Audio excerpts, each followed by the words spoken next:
میرے کریم نبی نے فرمایا تھا، فرمایا جب بھی گھر میں داخل ہونا مسکراتے چہرے سے گھر میں داخل ہونا، اپنے کام کاج باہر چھوڑ کے جانا، اپنے دفتر کو گھر میں لے کے مت جانا، اپنی فیکٹریوں کو، اپنے معاملات کو، کاروبار کو، بزنس کو گھر لے کے مت جانا۔ جب بھی گھر میں داخل ہونا مسکراتے چہرے سے داخل ہونا، اور گھر میں داخل ہوتے ہی مسکراتے چہرے کے ساتھ بیوی کو ایک بوسہ ضرور دینا۔ اس سے کیا ہوگا؟ بیوی کے دل میں محبت پیدا ہوگی، بیوی کے دل میں اور زیادہ پیار پیدا ہوگا۔ جب میاں بیوی ایک دوسرے سے پیار اور محبت کر رہے ہوتے ہیں نا، محبت بھری نگاہوں سے ایک دوسرے کو دیکھ رہے ہوتے ہیں نا، محبت بھرے لمحات ہوتے ہیں، ایک دوسرے کے منہ میں نوالا روٹی کا ڈال رہے ہوتے ہیں، یہ وہ لمحہ ہوتا ہے جو عبادت میں گزر رہا ہوتا ہے۔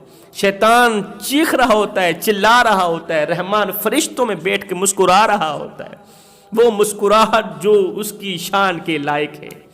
فرمایا جب بھی گھر میں داخل ہوا کرو تو مسکراتے چہرے کے ساتھ داخل ہوا کرو، سلام کیا کرو، اور ساتھ میں بیوی کو بوسہ دیا کرو۔ تمہارے گھر کا رزق بڑھ جائے گا، رزق کی بارش برسے گی، اللہ تعالیٰ تمہیں اس قدر عطا کرے گا، اس قدر عطا کرے گا کہ بڑے بڑے رئیس تمہاری امیری پر رشک کریں گے، بڑے بڑے خوش قسمت لوگ تمہاری قسمت پر رشک کریں گے۔ اور بیوی کو بھی چاہیے کہ شوہر کے ہاتھ پر بوسہ دے، اس سے پیار بڑھے گا، ہر قسم کی نفرت کدورت دور ہو جائے گی، ایک دوسرے کا دل پاک ہو جائے گا، صاف ہو جائے گا۔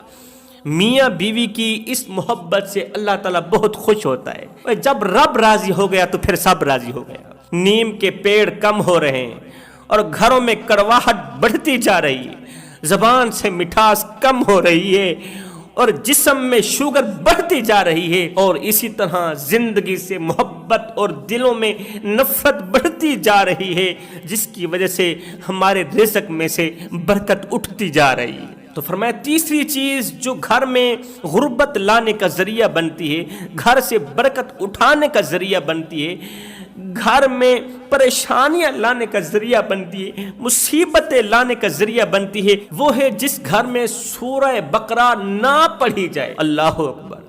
کیونکہ رسول کریم صلی اللہ علیہ وسلم نے فرمایا جس گھر میں سورہ بقرہ پڑھی جائے، جس گھر میں سورۃ البقرہ پڑھی جاتی ہو، وہاں 3 دن تک شیطان اس گھر کے قریب تک نہیں آتا۔